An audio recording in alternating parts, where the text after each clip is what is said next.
কি বললাম, ক্রিয়াপদের মূল অংশকে বলা হচ্ছে কি ক্রিয়ামূল বা ধাতু। আচ্ছা এখন আসেন, যেহেতু আমরা বলছি যে ক্রিয়াপদের মূল অংশকে বলা হচ্ছে কি ক্রিয়ামূল বা ধাতু, ক্রিয়াপদ তো আমরা চিনি, তাহলে যে কোনো একটি ক্রিয়াপদের যে মূল অংশ, এই মূল অংশটা কি আমরা দেখবো। যেমন ধরেন যদি বলি পড়ি, পড়ব,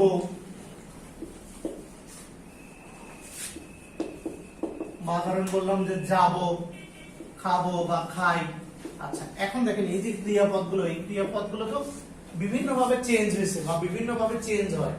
আমাদের মূল অংশ যেটুকু, এইটাই হচ্ছে ক্রিয়ামূল বা ধাতু। যেমন ধরেন এই যে পর, এটা হচ্ছে ধাতু চিহ্ন, এটা হচ্ছে কি বললাম, এটা হচ্ছে ধাতু চিহ্ন বা ধাতু সাইন। এইটার মূল অংশ হচ্ছে যা। আচ্ছা এগুলো আমরা আরো ভালোভাবে শিখবো। এটার মূল অংশ হচ্ছে খা, জাস্ট বোঝানোর জন্য বললাম আর কি। আচ্ছা তাহলে দেখেন প্রথমত যেটা বললাম যে ক্রিয়াপদের মূল অংশকে বলা হচ্ছে কি ক্রিয়ামূল বা ধাতু। এরপর আসেন, এরপর যেটা লিখবেন, লিখেন ক্রিয়াপদ থেকে যদি ক্রিয়া বিভক্তি গুলো বাদ দেই। এর আগের ক্লাসে আপনারা বিভক্তি পড়ছেন না, ক্রিয়াপদ থেকে যদি ক্রিয়া বিভক্তি গুলো বাদ দেই তাহলে আমরা যেটা পাবো সেটার নামই হচ্ছে ক্রিয়ামূল বা ধাতু। কি বললাম, ক্রিয়াপদ থেকে যদি আমরা ক্রিয়া বিভক্তি গুলো বাদ দেই তাহলে আমরা যেটা পাবো সেইটার নামই হচ্ছে ক্রিয়ামূল বা ধাতু।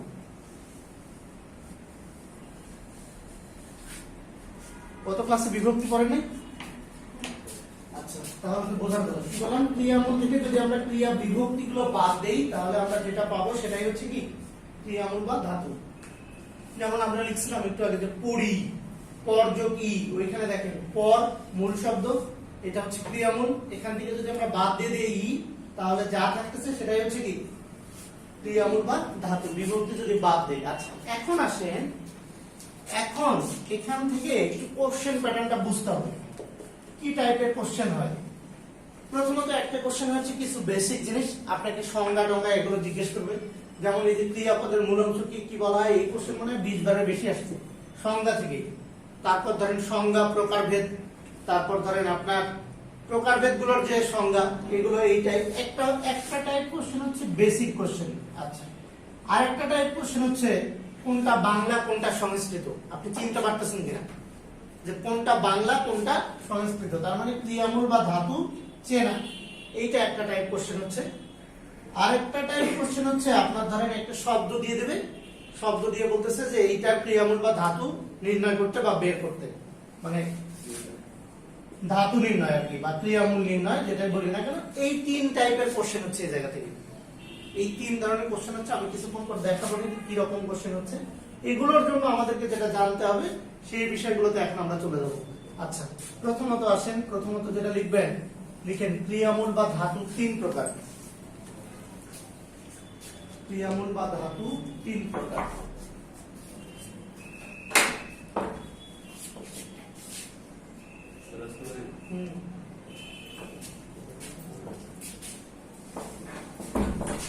আচ্ছা ধাতু সম্পর্কিত যা কিছু আছে সবই মূলত তিন প্রকার। এরপর আমরা যেগুলো পাবো সেগুলো তিন প্রকার। প্রথম আসেন, প্রথম এক নাম্বার যেটা লিখবেন, লিখেন মৌলিক ধাতু। ক্রিয়ামূল বা ধাতু তিন প্রকার। প্রথম এক নাম্বার লিখেন মৌলিক ধাতু।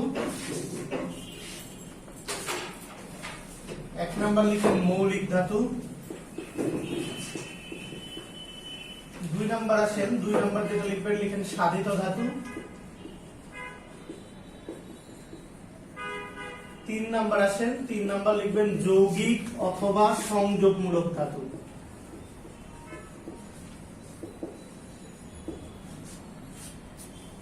কি বললাম, প্রথমটার নাম হচ্ছে মৌলিক, দুই নাম্বার বলছি সাধিত, তিন নাম্বার বলছি যৌগিক অথবা সংযোগমূলক। আচ্ছা এই মৌলিক ধাতু তিন প্রকার, সাধিত ধাতু তিন প্রকার, যৌগিক বা সংযোগমূলক, এটার কোনো প্রকারভেদ নাই। যৌগিক বা সংযোগমূলক এটার কোনো কি নাই, প্রকারভেদ নাই। থাকলে ধরেন ওইটাও তিন প্রকার হয়ে যাবে। এক কথায় ধাতু সম্পর্কিত যা কিছু আছে সবই হচ্ছে কি তিন প্রকার।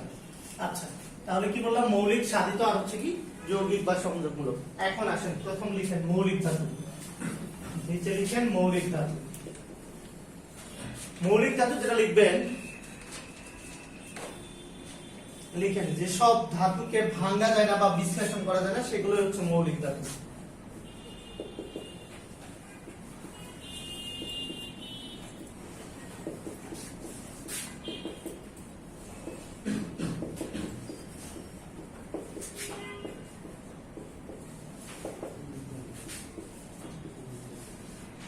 বললাম যেসব ধাতুকে বা যেগুলোকে ভাঙা যাচ্ছে না বা বিশ্লেষণ করা যাচ্ছে না সেগুলোই হচ্ছে কি মৌলিক ধাতু।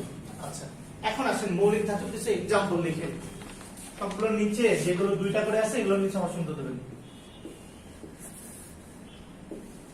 আচ্ছা, আর এই যে ধাতু চিহ্ন হবে, ধাতুর জন্য সবসময় এই সাইনটা ইউজ করতে হবে। এটা হচ্ছে এখন লাগবে না, এটা লাগবে হচ্ছে আমাদের ইয়াতে গিয়ে।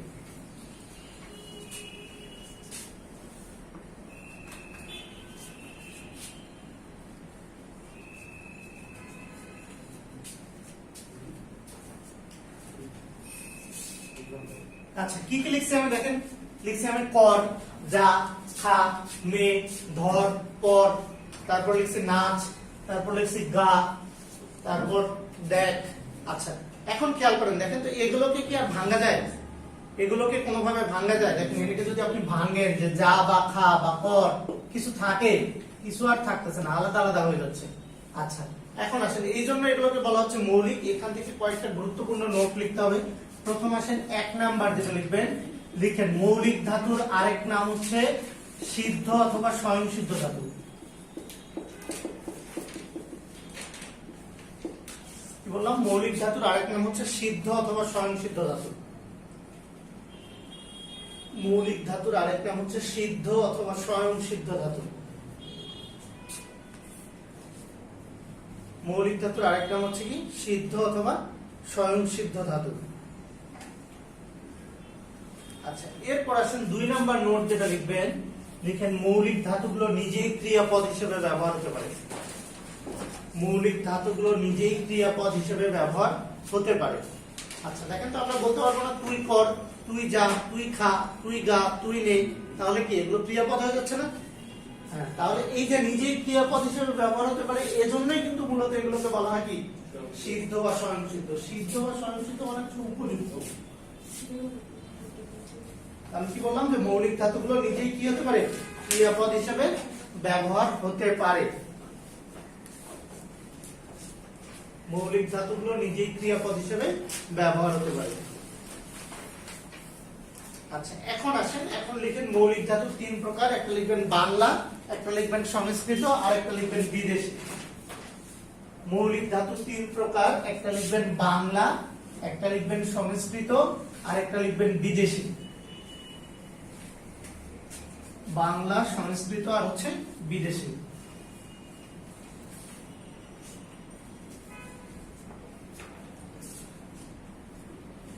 বাংলা, সংস্কৃত আর হচ্ছে কি বিদেশি। দেখছেন, বাংলা, সংস্কৃত আর হচ্ছে কি বিদেশি। আচ্ছা, এটাতে আমরা যাব, তার আগে আরেকটা বিষয় আমাদের একটু শিখতে হবে। একটা নোট লিখেন, নোট লিখেন ধাতু বা ক্রিয়ামূল নির্ণয়ের উপায়। নোট লিখেন ধাতু বা ক্রিয়ামূল নির্ণয়ের উপায়।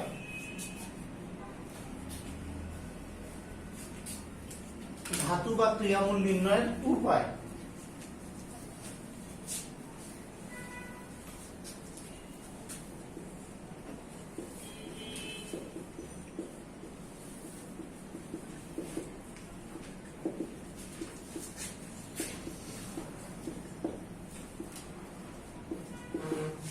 ধাতু বা ক্রিয়ামূল নির্ণয়ের উপায়। 1 নাম্বার যেটা লিখবেন, লিখেন তুই তোকারি করা। এটা হচ্ছে বাংলার ক্ষেত্রে। আচ্ছা, তুই তোকারি করা, এটার একটা সুন্দর ব্যাকরণিক টার্ম আছে, সেটা হচ্ছে তুচ্ছার্থক সর্বনামের ব্যবহার করা। ওইটার থেকে এটা অনেক সহজ, এই জন্য আমি এভাবে লিখছি। ওইটাও লিখতে পারবো। কি বললাম যে তুই তোকারি করা। যেমন আমরা বলবো কি, আমরা যদি বলি যে তুমি, তখন কি হয়ে যাচ্ছে করো, আপনি করুন। কিন্তু যখন তুই বলবো যে তুই কর, তুই খা, তুই গা, তুই ধর, এই যে তুই তোকারি করলে বাংলা যেগুলো, সেগুলোর ক্ষেত্রে আমরা কি পেয়ে যাবো? ক্রিয়ামূল পেয়ে যাবো। যে কোনো ক্রিয়া বাংলার ক্ষেত্রে আমরা কি করব? ক্রিয়ামূল পেয়ে যাবো। এটা হচ্ছে শুধুমাত্র বাংলার ক্ষেত্রে। 2 নাম্বার আসেন, 2 নাম্বার এটা হচ্ছে ইউনিভার্সাল, সব ক্ষেত্রে। 2 নাম্বার এটা হচ্ছে কি বললাম? সব ক্ষেত্রে। সব ক্ষেত্রে পাবো। কি রকম সব ক্ষেত্রে পাবো? আপনারা আসেন, এটা লিখেন এরকম ভাবে, লিখেন প্রথমত ওই রিলেটেড কিছু শব্দ চিন্তা করব। লিখেন প্রথমত ওই রিলেটেড কিছু শব্দ চিন্তা করব। প্রথমত ওই রিলেটেড কিছু শব্দ চিন্তা করা। 2 নাম্বার আসলে লিখেন প্রথমত ওই রিলেটেড কিছু শব্দ চিন্তা করা। প্রথমত ওই রিলেটেড কিছু শব্দ চিন্তা করা, ওই রিলেটেড কিছু শব্দ চিন্তা করা, এরপর অপরিবর্তিত অংশটুকু খুঁজে বের করা। 2 নাম্বার যেটা ওই রিলেটেড কিছু শব্দ চিন্তা করা, তারপর যেটা বলছি যে অপরিবর্তিত অংশটুকু খুঁজে বের করা।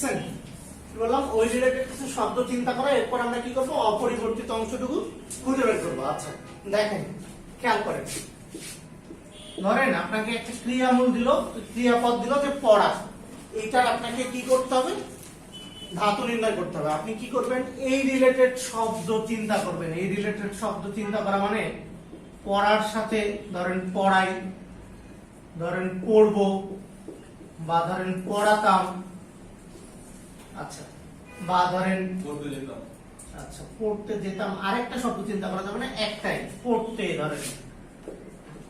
আচ্ছা এখন এই রিলেটেড শব্দ চিন্তা করার পর, বা ধরেন আরো একটা एग्जांपल লিখি, ধরেন পড়া, পড়ি, পড়ব, পড়াই, পড়তাম।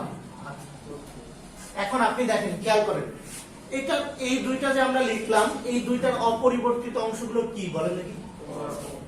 আচ্ছা এইটার অপরিবর্তিত অংশ কি, পর। কেন পর? কারণ দেখেন পর এখানে আছে, একটা আকার যোগ হয়েছে, পর এখানে আছে আই যোগ হয়েছে, পর এখানে আছে ব যোগ হয়েছে, পর এখানে আছে তাম যোগ হয়েছে, পর এখানে আছে তে যোগ হয়েছে। সেম ভাবে এইটার অপরিবর্তিত অংশ কোনটা, পর। দেখেন পর আছে আ যোগ হয়েছে, পর আছে ই যোগ হয়েছে, পর আছে ব যোগ হয়েছে। তাহলে এই যে এইটা আপনি যে কোনো ক্ষেত্রে যেমন আসে, এখন কঠিন শব্দগুলি, স্থান, এটার ধাতু কি হবে বলেন। আপনি এই রিলেটেড শব্দ চিন্তা করেন, এটা হচ্ছে সংস্কৃত, ওগুলো ছিল তো সহজ। স্থানীয়, আচ্ছা হ্যাঁ, স্থানীয়, খুবই ভালো শব্দ। এরপর স্থায়ী, স্থায়ী, হ্যাঁ। তারপর স্থাপিত, স্থাপিত বা স্থাপনা। এরপর আচ্ছা দেখেন, এগুলো কিন্তু রিলেভেন্ট থাকতে হবে। এখন ধরেন আপনাকে আমি বলছি স্থান, আপনি ধরেন বললেন হচ্ছে ঢাকা, ওটা হবে না। আচ্ছা দেখেন, স্থানে যারা থাকে তাদেরকে বলা হয় স্থানীয়, ঠিক আছে, এবং যারা পার্মানেন্টলি থাকে তাদেরকে বলা হয় স্থায়ী। কোনো কিছু বসানো হলে সেটাকে বলে স্থাপনা, যে বসায় তারে বলে মানে যেটা বসানো হয় সেটাকে বলে স্থাপিত, যে বসায় তারে বলে স্থাপতি।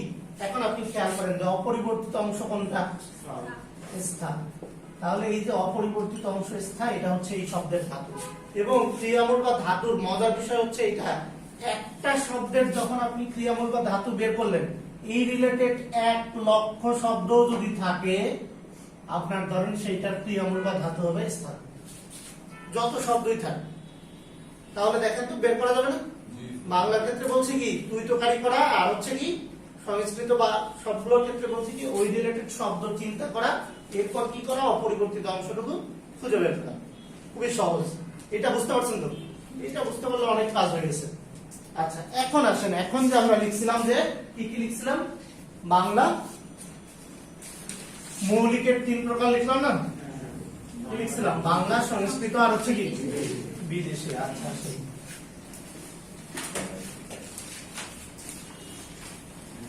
আমার মতো করে লিখেন, এখানে লিখেন বাংলা, এখানে লিখবেন শব্দ, এখানে লিখবেন সংস্কৃত, এখানে লিখবেন শব্দ। কি হচ্ছে বলেন, একটা সে লাগবে না, এখন যখন লাগবে আমি দিব না।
আচ্ছা দেখেন আমি বলতেছি লিখছি প্রথম যে পাশে লিখছি সেটা হচ্ছে বাংলা ধাতু বাংলা শব্দ, পরেরগুলোতে লিখছি সংস্কৃত ধাতু সংস্কৃত শব্দ। প্রথম লিখলাম আখ থেকে আঁকা, অঙ্ক থেকে অঙ্কন, এরপর লিখছি কিন থেকে কেনা, তারপর লিখছি ক্রি থেকে কৃত, এরপর লিখছি কর থেকে করা, ক্রি থেকে কর্তব্য, দেখ থেকে দেখা, দৃশ থেকে দর্শন, এরপর লিখছি গম থেকে গমন, যা থেকে যাওয়া। এরকম আরো অনেকগুলো আছে, প্রায় 20-22টার মতো। আপনারা এই কটা লিখেন, তাহলে আমি বাকিগুলো 9 10 ব্যাকরণ বই যদি পড়বেন বুঝতে সুবিধা হবে।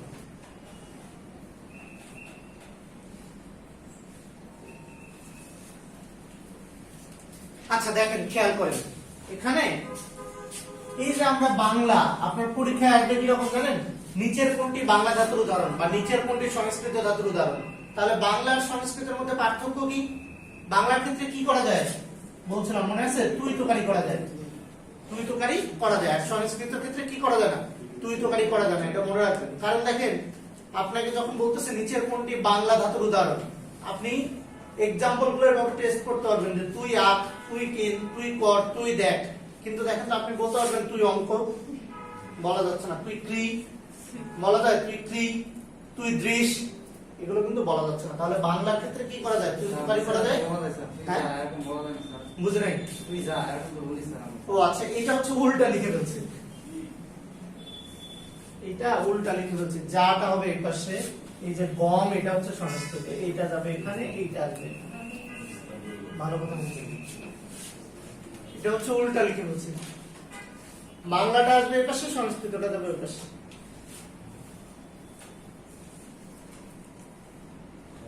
বুঝতে পারছেন? এটা উল্টা লিখে ফেলছে, মানে যাটা আসবে এই পাশে, যাতে যাওয়া, আর গমটা যাবে ওই পাশে, গমতে গমন।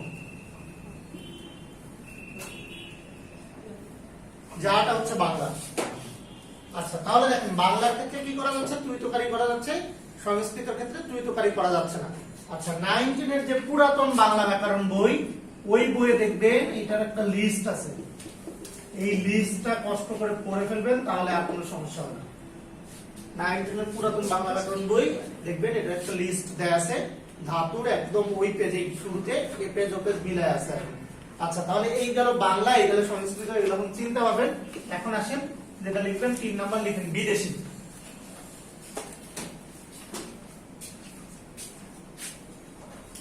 বিদেশি লিখেন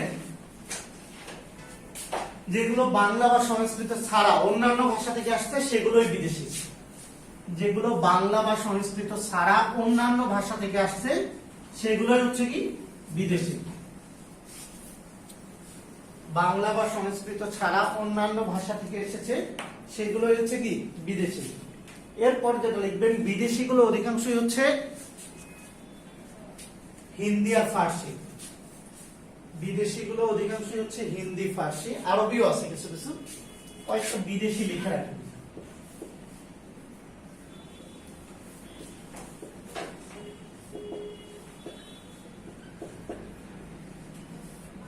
এই 3টা লেখা রাখেন, 3টা গুরুত্বপূর্ণ আছে।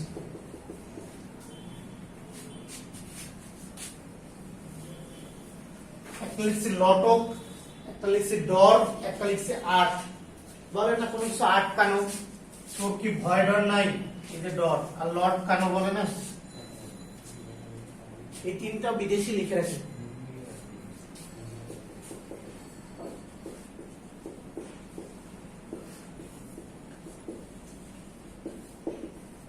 আচ্ছা বিদেশির মধ্যে একটা নোট লিখবেন, এই যে সাব পয়েন্ট, অজ্ঞাত মূল ধাতু।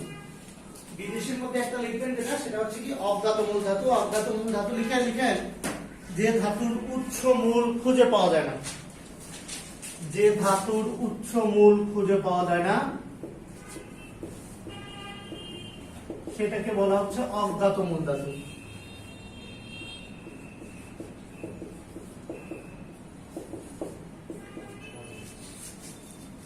আচ্ছা যে ধাতুর উৎস মূল খুঁজে পাওয়া যায় না সেটাকে বলা হচ্ছে কি অজ্ঞাত মূল ধাতু। আচ্ছা এই যে আমি একটা বাক্য লিখছি যে হের ওই দুয়ারে দাঁড়িয়ে কে, এই যে হের যে ধাতুটা, এই ধাতুটা হচ্ছে অজ্ঞাত মূল ধাতু। এই যে হের যে ধাতুটা, এই ধাতুটা হচ্ছে কি অজ্ঞাত মূল ধাতু। হের শব্দের অর্থ কি বলেন, এটাও আসছিল পরীক্ষায়। হেড শব্দের অর্থ হচ্ছে দেখো, মানে দেখো দুয়ারে দাঁড়িয়ে কে।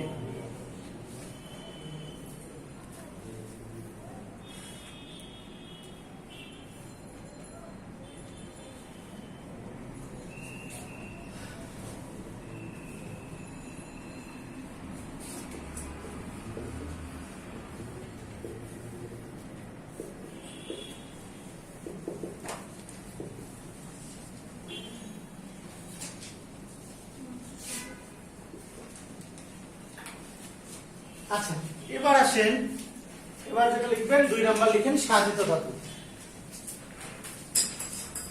2 নাম্বার যেটা লিখবেন লিখেন সাধিত ধাতু। সাধিত ধাতু লিখেন মৌলিক বা নাম শব্দের পরে আ প্রত্যয় যোগে যে ধাতু গঠিত হয় সেটাই হচ্ছে সাধিত ধাতু। মৌলিক বা নাম শব্দের পরে আ প্রত্যয় যোগে যেটা গঠিত হয় সেটাই হচ্ছে সাধিত ধাতু। মৌলিক বা নাম শব্দের পরে আ প্রত্যয় যোগে যেটা গঠিত হয় সেটাই হচ্ছে কি সাধিত ধাতু। মৌলিক বা নাম শব্দের পরে আ প্রত্যয় যোগে যেটা হয় সেটার নামই হচ্ছে কি সাধিত ধাতু। আচ্ছা, এখানে অনেকগুলো কথা আছে। মৌলিক বা নাম শব্দের পরে আ প্রত্যয় যোগে যেটা হয় সেটার নামই কি সাধিত ধাতু। আচ্ছা দেখেন কি কি বলছি, মৌলিক বা নাম শব্দের পরে। আচ্ছা, নাম শব্দ সম্পর্কে তো আপনাদের একটু ধারণা আছে, ক্রিয়া বাদে বাকি যে শব্দগুলো সেগুলো হচ্ছে কি নাম শব্দ।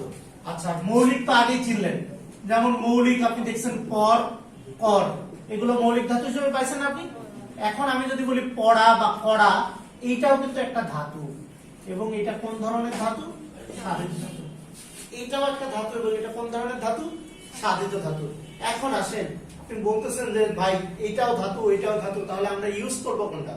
ইউজ করব কোনটা? দেখেন, যদি আমি 2-3টা লিখি,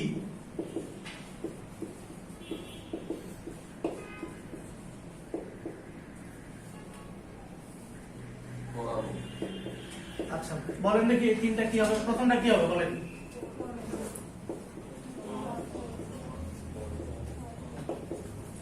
প্রথমটা কি হবে? পরযোগ আয়। পরেরটা কি হবে?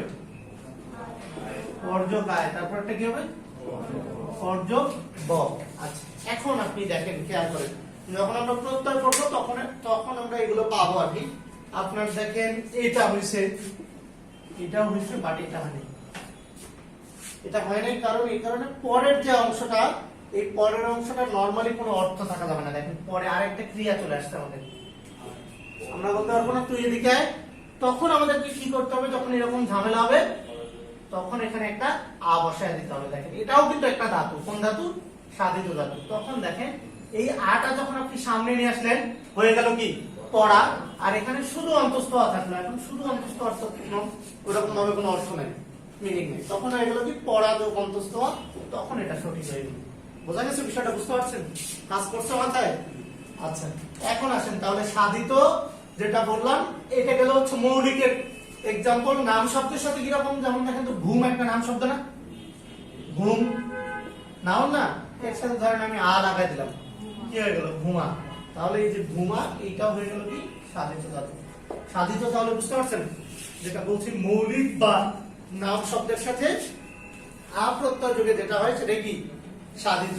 সাধিততে দুইটাই থাকতে হবে। এখন সাধিতর 3 প্রকার আসেন, এইভাবে লিখেন একটু। সাধিতর যে 3 প্রকার ভাগ করে করে লিখেন, ছোট বেশি না, 2-3 লাইন। প্রথম হচ্ছে নাম, এর পাশে হচ্ছে প্রযোজক, এর পাশে হচ্ছে কর্মবাচ্য।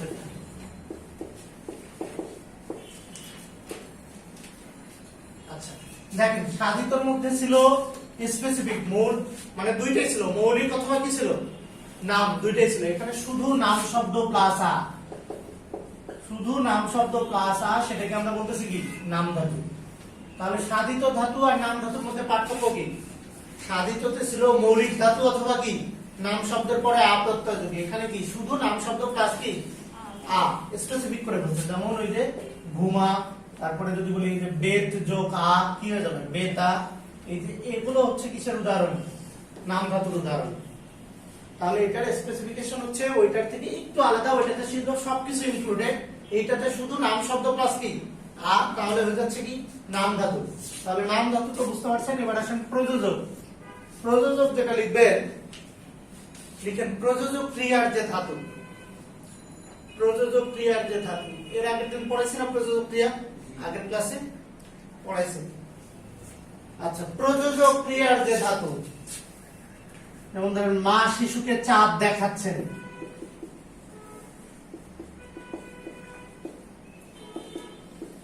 প্রযোজক ক্রিয়ার যে ধাতু সেটাকে বলা হচ্ছে কি প্রযোজক ধাতু। এই যে আপনার প্রশ্ন হবে এরকম যে দেখাচ্ছেন ক্রিয়াপদটা কোন ধাতু যোগে গঠিত, তাহলে কি হবে প্রযোজক ধাতু। আচ্ছা, এখন আসেন প্রযোজক আর কর্মবাচ্যের মধ্যে একটু পার্থক্য আছে। তাহলে প্রযোজক তো বুঝতে পারছেন, প্রযোজক ক্রিয়ার যে ধাতু, আগের ক্লাসে যদি প্রযোজক ক্রিয়া বুঝে থাকেন তাহলে এটা বোঝা খুবই সহজ। আচ্ছা, এখন আসেন প্রযোজক আর কর্মবাচ্যের মধ্যে পার্থক্যের জায়গাটা হচ্ছে কর্মবাচ্যের ধাতুতে লিখবেন যে এখানে প্রযোজক কর্তা উল্লেখ থাকে না। কর্মবাচ্যের ধাতুতে লিখবেন এখানে প্রযোজক কর্তা উল্লেখ থাকে না, বা শুধু সহজভাবে লিখতে পারেন যে কর্তা উল্লেখ থাকে না। এই জায়গাটাতে কর্মবাচ্যের ধাতু যেটা, এটা তো কর্মবাচ্যের হয়, যখন বাক্য পড়াবো তখন বুঝবেন। আর কি বললাম যে কি থাকে না, কর্তা উল্লেখ থাকে না। যেমন কি রকম, যা কিছু হারায় গিন্নি বলে কেষ্টা বেটাই চোর। আচ্ছা, এখন দেখেন যা কিছু হারায়, এই যে হারায় এই ধাতুটা হচ্ছে কর্মবাচ্যের ধাতু। দেখেন তো কর্মপদ পাওয়া যায় কিভাবে, কর্মপদ পড়েছিলাম না মনে আছে, কি বা কাকে দ্বারা প্রশ্ন করলে। আচ্ছা, আপনি দেখেন তো কি হারায়, কে হারায়, কাকে হারায়, এগুলো কোনো কিছু পাওয়া যাচ্ছে এখানে, কোনো কিছু কিন্তু পাওয়া যাচ্ছে না। আচ্ছা, তাহলে এই যে এই পদটাই, এই যে পদটা, এটা হচ্ছে কি বললাম কর্মবাচ্যের ধাতু। তাহলে এটা কি বললাম কর্মবাচ্যের ধাতু, যেখানে এক কথা দেখেন যা কিছু হারায়। এখন কে হারায়, সাবজেক্ট কি আপনার দেয়া আছে, সাবজেক্ট কি দেয়া আছে, কর্তা দেয়া আছে। কর্তা যদি দেয়া না থাকে তাহলে বুঝবেন যে ওটা কর্মবাচ্যের ধাতু। আর খেয়াল করেন মা শিশুকে চাঁদ দেখাচ্ছে, কর্তা দেয়া আছে না, কর্তা কিন্তু দেয়া আছে। এই যে মা কে দেখাচ্ছে, মা দেখাচ্ছে। তাহলে যেহেতু কর্তা যখন দেয়া থাকবে তখন সেই বিষয়টা হয়ে যাবে প্রযোজক, আর যদি এই বিষয়টাকে কর্তা না দেয়া থাকে তখন সেটা হয়ে যাবে কি কর্মবাচ্যের ধাতু। যদি বলি শিশুকে চাঁদ দেখাচ্ছেন, কে দেখাচ্ছেন এটা কিন্তু আর দেয় নাই, তখন এটা কি হয়ে যাবে কর্মবাচ্যের ধাতু। বোঝা গেছে? তাহলে এই তিনটা বুঝতে পারছেন যে কোনটা নাম ধাতু, কোনটা প্রযোজক ধাতু, আর কোনটা কি কর্মবাচ্যের ধাতু। অনেক ব্যাকরণ বিধি বলে যে এই দুইটার মধ্যে কোনো পার্থক্য করার দরকার নাই, দুইটা একই। অনেক ব্যাকরণ বিধি বলে যে এই দুইটার মধ্যে কোনো পার্থক্য করার দরকার নাই, দুইটা একই বিষয়। আচ্ছা, এবার আসেন, এবার যেটা লিখবেন 3 নাম্বার লিখেন যৌগিক বা সংযোগমূলক ধাতু।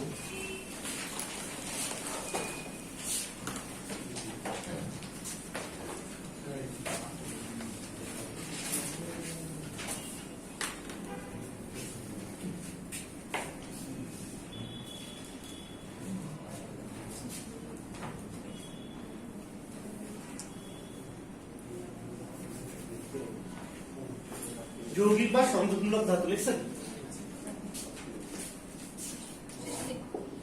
যৌগিক বা সংযোগমূলক ধাতু। যৌগিক বা সংযোগমূলক ধাতুর সংজ্ঞাটা এভাবে লিখেন, লিখেন বিশেষ্য অথবা বিশেষণ অথবা অনুকারক বলে।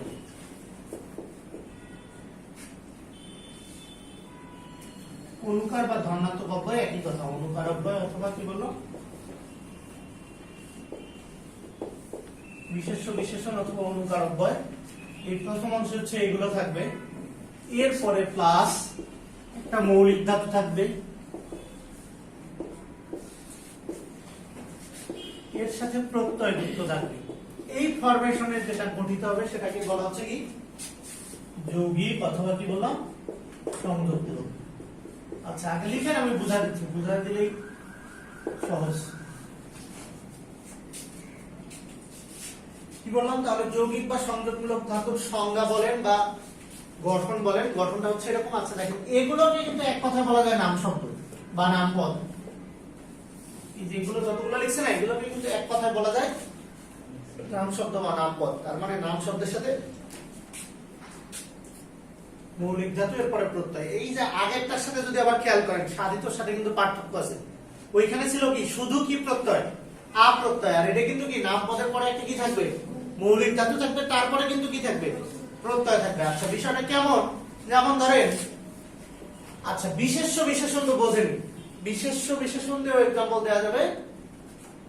তার আগে আসেন, যেমন ধরেন বলি অনুকার অব্যয় দিয়ে, যেমন ধরেন গা, ছম ছম করতো। আচ্ছা এই যে ছম ছম, এটা কি অনুকার বা ধনাত্মক অব্যয় না? এটা কি অনুকার বা ধনাত্মক অব্যয় না? আচ্ছা যেহেতু এটা অনুকার বা ধনাত্মক অব্যয়, এখন এরপরে দেখেন কর একটা মৌলিক ধাতু না? তারপরে দেখেন তো ত, এটা কি প্রত্যয় না? ত এটা প্রত্যয় না? তাহলে এই যে এইভাবে যেটা গঠিত হচ্ছে সেটার নামই হচ্ছে যৌগিক বা সংযোগমূলক। সেটার নামই হচ্ছে কি যৌগিক বা সংযোগমূলক। এই যে দেখেন, যদি বলি পরীক্ষায় ভালো করার চেষ্টা করো, বা আচ্ছা আরো একটু কঠিন এক্সাম্পলে যাই, দেখেন আমরা তাজমহল দর্শন করলাম, খেয়াল করেন আমরা তাজমহল দর্শন করলাম। আচ্ছা এখন এই যে শেষের যে ক্রিয়াপদটা আপনাকে পরীক্ষা দিয়ে দিবে এরকম, যে আমরা তাজমহল দর্শন করলাম, এখানে দর্শন করলাম কোন ধরনের ক্রিয়া, ক্রিয়াটা কোন ধাতু যোগে গঠিত। আচ্ছা এখন আপনাকে এই জন্য আগে জানতে হবে যে দর্শন এই বিষয়টা কি, বলেন দর্শন এটা কি? হ্যাঁ দৃশ্য হচ্ছে ধাতু। দর্শন হচ্ছে একটা নাউন। কোন ধরনের নাউন? ভাববাচক নাউন বা ভাববাচক বিশেষ্য। এই যে দেখার কাজ, এটাকে কি বলা হচ্ছে? দর্শন। খাওয়ার কাজ কি বলা হচ্ছে? ভোজন। ভাববাচক বিশেষ্য করেননি, ইংরেজিতে ভার্বাল নাউন করছেন না? এই ভার্বাল নাউনের বাংলা হচ্ছে ভাববাচক বিশেষ্য। তাহলে এটা একটা আমরা কি পাইলাম? বিশেষ্য। এবার দেখেন কর, এটা কি মৌলিক ধাতু না? এরপরে দেখেন লাম, এটা কি প্রত্যয় না? তাহলে এই যে দেখেন বিশেষ্য প্লাস মৌলিক ধাতু প্লাস প্রত্যয়, এই ফরম্যাটে যেটা গঠিত হলো সেটার নাম হচ্ছে কি যৌগিক বা সংযোগমূলক। তাহলে বোঝা গেছে যৌগিক বা সংযোগমূলক, বুঝতে পারছেন? আচ্ছা এখন আসেন, এখন লেকচার শিট বের করবেন। কার জন্য লেকচার শিট লাগবে এখন শিখে যাবেন।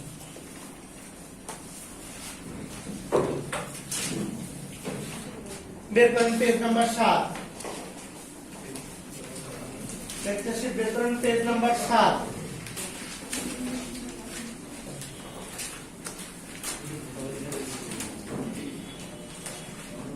Page number 7। আচ্ছা 2 নাম্বার কোশ্চেন দেখেন, খাঁটি বাংলা ধাতু কোনটা?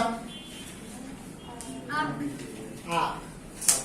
দেখেন তো এই যে অঙ্ক, ডর, কৃত এগুলো তো হচ্ছে না। ডর তো কি বিদেশি, অঙ্ক আর কৃত এগুলো কি হয়ে যাচ্ছে? সংস্কৃত। আচ্ছা এরপর আসেন 3 নাম্বার কোশ্চেন, ক্রিয়াপদের মূল অংশকে কি বলা হয়? ধাতু। 4 নাম্বার কোশ্চেন বলেন বিশেষ্য বিশেষণ এবং অনুকার অব্যয়ের পরে আ প্রত্যয় যোগে কি হয়? সংযোগমূলক ধাতু। আচ্ছা এরপরে আসেন 5 নাম্বার বলেন কোনটি বাংলা ধাতু নয়? কোনটি বাংলা ধাতু নয়? আকা। কারণ আকা হচ্ছে কি হয়ে যাচ্ছে? সাধিত হয়ে যাচ্ছে। এরপরে আসেন 6 নাম্বার বলেন ধাতু কয় প্রকার?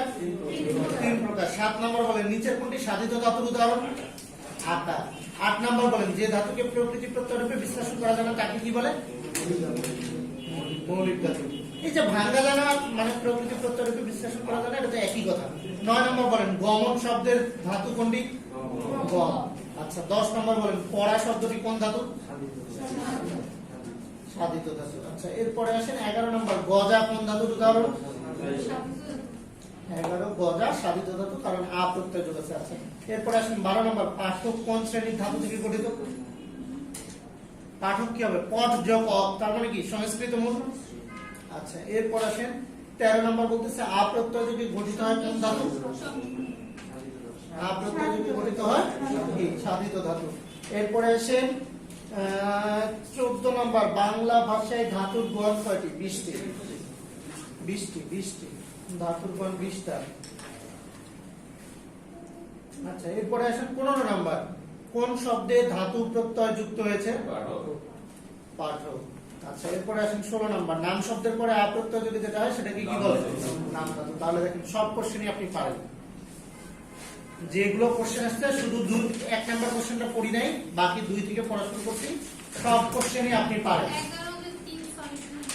11 3 দেন 11 কই গেল?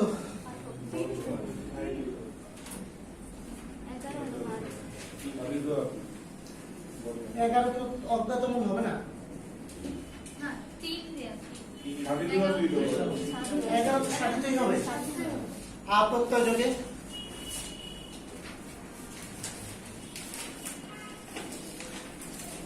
আচ্ছা, তাহলে বুঝতে পারছেন ক্রিয়ামূল বা ধাতু আপনার যে টাইপ কোশ্চেন আসবে এখন এগুলো পারবেন আশা করা যায় যদি এগুলো গিয়ে একবার বা দুইবার দেখেন বা পড়েন।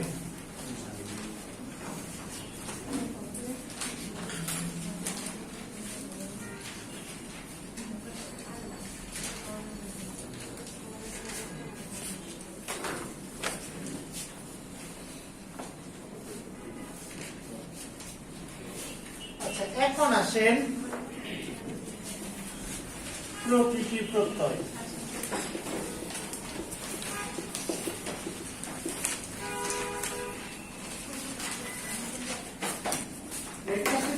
খাতায় দেখেন প্রকৃতি প্রত্যয়, খাতা দেখেন।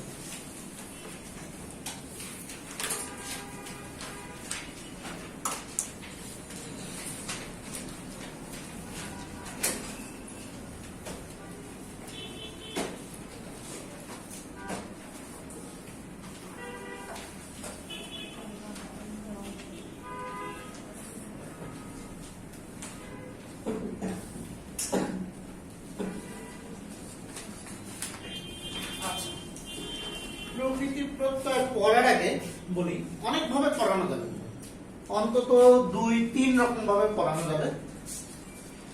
একটা হচ্ছে ব্যাকরণিক ভাবে পড়ানো যাবে, একটা বিষয় হচ্ছে গুণ বৃদ্ধি দিয়ে পড়ানো যাবে, যে কিভাবে কমলো কিভাবে বাড়লো।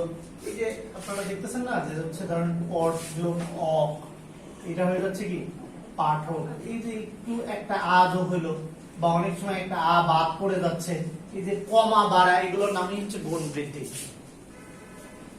এগুলো দিয়ে পড়ানো যাবে। আর একটা বিষয় হচ্ছে আমরা এমনিতেই পড়াবো কোন প্রকার ব্যাকরণিক নিয়ম কানুন ছাড়া, উইথাউট এনি ব্যাকরণিক নিয়ম কানুন। তাহলে যেটা হবে আপনি পরীক্ষায় পারবেন, মানে আপনি মোটামুটি পরীক্ষায় পারবেন আর কি, ওটা অনেক সহজ। আমরা ওইভাবে শিখবো। এখন ওইভাবে শেখার আগে কিছু বেসিক জিনিস জানতে হবে। প্রথমত আসেন, প্রথমত যেটা সেটা হচ্ছে প্রকৃতি। এই বিষয়টা কি? একটা প্রকৃতি আছে যে নেচার, এটা না, এটা হচ্ছে ব্যাকরণিক প্রকৃতি।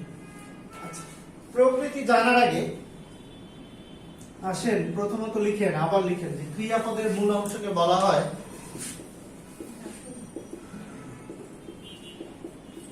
ক্রিয়ামূল অথবা ধাতু। আর ক্রিয়াপদ ছাড়া, প্রথম লিখেন ক্রিয়াপদের মূল অংশকে বলা হয় ক্রিয়ামূল বা ধাতু। তারপর যেটা লিখবেন ক্রিয়াপদ ছাড়া বা ক্রিয়াপদ ব্যতীত অন্যান্য পদ বা নাম পদের মূল অংশকে বলা হয়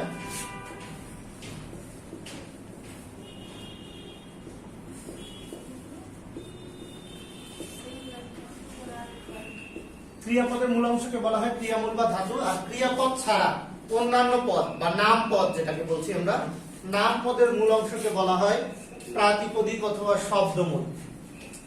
নাম পদের মূল অংশকে বলা হয় প্রাতিপদিক অথবা শব্দমূল। নাম পদের মূল অংশকে বলা হয় কি? প্রাতিপদিক অথবা শব্দমূল। এখন আসেন এই যে ক্রিয়ামূল বা ধাতু, এই যে প্রাতিপদিক বা শব্দমূল, এগুলোকে সবগুলোকে একত্রে বলা হচ্ছে প্রকৃতি। এগুলোকে সবগুলোকে একত্রে বলা হচ্ছে কি? প্রকৃতি। আচ্ছা, আমি বুঝা দিচ্ছি, আরো বোঝাবো আজকে। প্রথম কথা হচ্ছে এগুলোকে সবগুলোকে বলা হচ্ছে কি? প্রকৃতি। তাহলে দেখেন আমরা ক্রিয়া পাইলাম, ক্রিয়ার মূল অংশ, আবার নাম শব্দ বা ক্রিয়া ছাড়া অন্যান্য যেগুলো সেগুলোর মূল অংশ পাইলাম, এবং এই দুইটাকে একত্রে বলা হচ্ছে কি? প্রকৃতি। তাহলে এখান থেকে প্রকৃতির সংজ্ঞাটা এইভাবে লিখবেন, লিখেন যে কোনো শব্দের মূল অংশকে বলা হয় প্রকৃতি। কি বললাম? যে কোনো শব্দের মূল অংশকে বলা হয় প্রকৃতি, সেটা হোক ক্রিয়া, হোক বিশেষ্য, হোক সর্বনাম, যেটাই হোক না কেন, যে কোনো শব্দের মূল অংশকে বলা হয় প্রকৃতি। যে কোনো শব্দের মূল অংশকে বলা হচ্ছে কি? প্রকৃতি। যে কোনো শব্দের মূল অংশকে বলা হচ্ছে কি? প্রকৃতি। আচ্ছা, তাহলে প্রকৃতি বোঝা গেছে, যে কোনো শব্দের মূল অংশ। আচ্ছা, প্রকারভেদে এসে আমরা আরো পার্থক্য দেখবো, সেটা আমাদের বিষয়। এরপর আসে প্রত্যয়। প্রত্যয় বিষয়টা তাহলে কি? প্রত্যয়ের সংজ্ঞা লিখেন যেসব বর্ণ বা বর্ণ সমষ্টি, যেসব বর্ণ বা বর্ণ সমষ্টি ব্র্যাকেটে লিখেন অর্থহীন। এগুলো সাধারণত অর্থহীন হয়, বা অর্থ থাকলেও এখানে অর্থ থাকবে না। যেসব বর্ণ বা বর্ণ সমষ্টি ব্র্যাকেটে লিখবেন অর্থহীন, বা যদি আগে লিখেন তাও হবে যেসব অর্থহীন বর্ণ বা বর্ণ সমষ্টি, যেসব অর্থহীন বর্ণ বা বর্ণ সমষ্টি, বা যেসব বর্ণ বা বর্ণ সমষ্টি অর্থহীন। আচ্ছা, এই অর্থহীন যে বর্ণ বা বর্ণ সমষ্টি এগুলো প্রকৃতির পরে বসে, প্রকৃতির পরে বসে, প্রকৃতির পরে বসে, প্রকৃতির পরে বসে, প্রকৃতির পরে বসে শব্দ গঠনে সাহায্য করে, সেগুলোকে বলা হচ্ছে প্রত্যয়। প্রকৃতির পরে বসে শব্দ গঠনে সাহায্য করে, সেগুলোকে বলা হচ্ছে প্রত্যয়। তাহলে দেখেন প্রত্যয়ের উপসর্গের মধ্যে পার্থক্য কি? উপসর্গ বসে কোথায়? আগে, শুরুতে, শব্দের শুরুতে। আর প্রত্যয় বসে কোথায়? শব্দের পরে বা শেষে। মানে প্রকৃতির আগে বসে একটা, আর একটা হচ্ছে কি প্রকৃতির পরে বসতেছে। আচ্ছা, তাহলে এই যে প্রকৃতি আর প্রত্যয়, এটা বোঝা গেছে? এটা বুঝতে পারছেন যে কোনটাকে আমরা প্রকৃতি বলছি আর কোনটাকে কি বলছি? প্রত্যয় বলছি। আচ্ছা, এইটা বুঝতে আরো একটু কাজ আছে। এখন এই জায়গাটাতে একটু মনোযোগ দেন। এখন যতটুকু আলোচনা করবো নেক্সট 10 মিনিট, এই নেক্সট 10 মিনিট একটু মনোযোগ দেন। নেক্সট 10 মিনিট যে আলোচনাটুকু করব, আপনার এখান থেকে 70% কোশ্চেন আসে প্রকৃতি প্রত্যয়।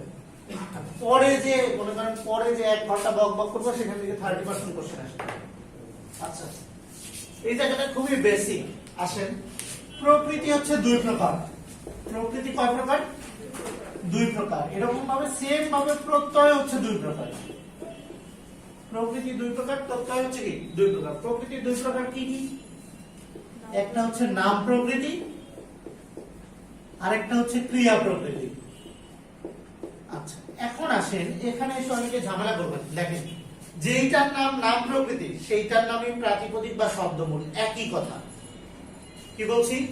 যেইটার নাম নাম প্রকৃতি ওইটার নামে কি প্রাতিপদিক অথবা কি শব্দমূল, একই কথা। যেইটার নাম নাম প্রকৃতি ওইটার নামে কি বললাম? প্রাতিপদিক অথবা কি শব্দমূল। আর যেইটার নাম ক্রিয়া প্রকৃতি ওইটার নামই ক্রিয়ামূল অথবা ধাতু, একই কথা। বিষয়গুলো কি ক্লিয়ার হবে? বোঝা গেছে? 3টা একই কথা, উপরের 3টা একই কথা, নিচের 3টাও একই কথা।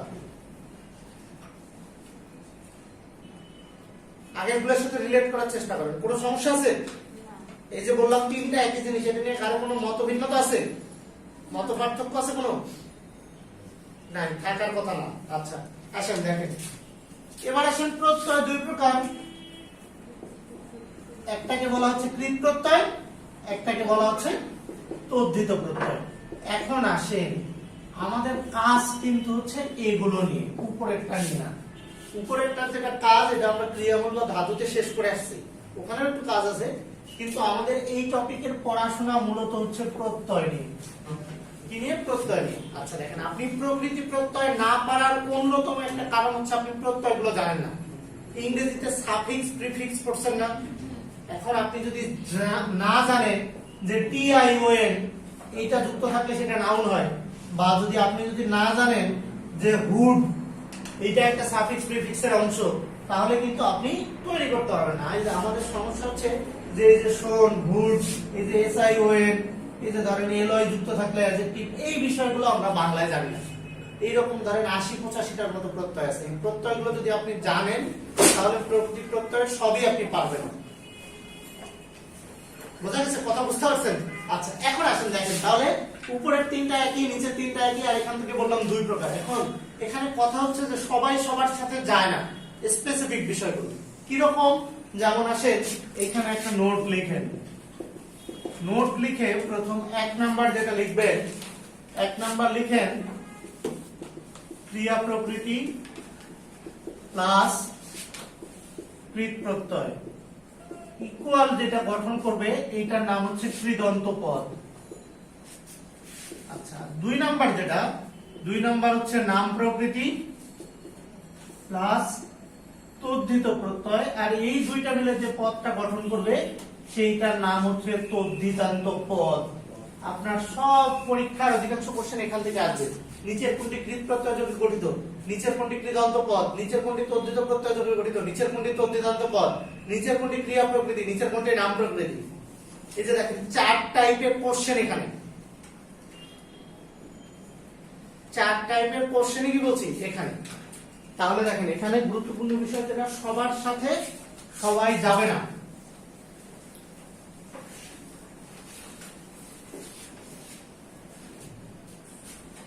আপনার দেখেন কি বললাম, ক্রিয়া প্রকৃতি আর কৃত প্রত্যয় মিলে হচ্ছে কি কৃদন্ত পদ, আর নাম প্রকৃতি প্লাস তদ্ধিত প্রত্যয় মিলে হচ্ছে কি তদ্ধিতান্ত পদ। এখন আসেন দেখেন এই বিষয়টা বুঝতে হবে ভালো করে, খেয়াল করে।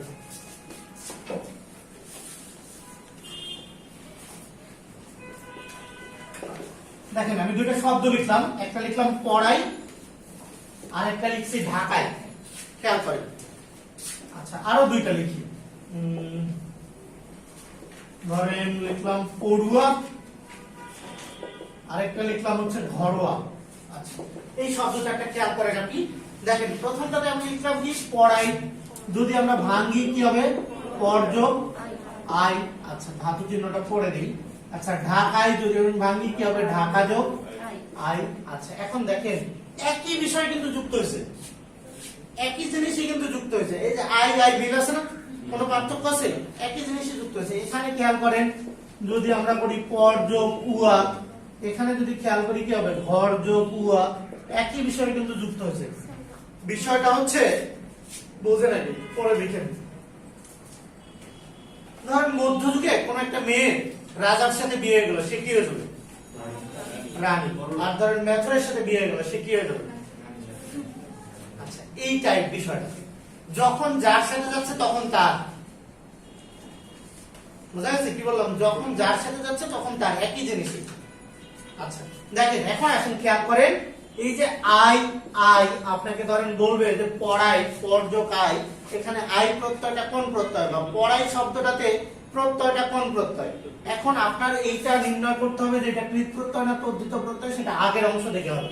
এখন দেখেন যখন আপনি ভাঙছেন যে পর যোগ আই, এই পরটা কি, পরটা হচ্ছে ক্রিয়ামূল বা ধাতু, পরটা হচ্ছে কি ক্রিয়ামূল বা ধাতু। আর ক্রিয়ামূল বা ধাতুর সাথে যখন যে প্রত্যয়টা আসবে তখন আমরা সেটাকে বলবো কি কৃত প্রত্যয়। আচ্ছা দেখেন এবার আসেন ঢাকা, এটা কি ক্রিয়া হওয়ার কোনো সম্ভাবনা আছে? কোনোভাবে কোনো সম্ভাবনা আছে? এটা একটা জায়গার নাম বোঝাচ্ছে, তার মানে এটা কি নাউন, তাই তো? এটা তো আর ক্রিয়া না, ভার্ব না। তাহলে এই যে নাউনের সাথে যেটা বসছে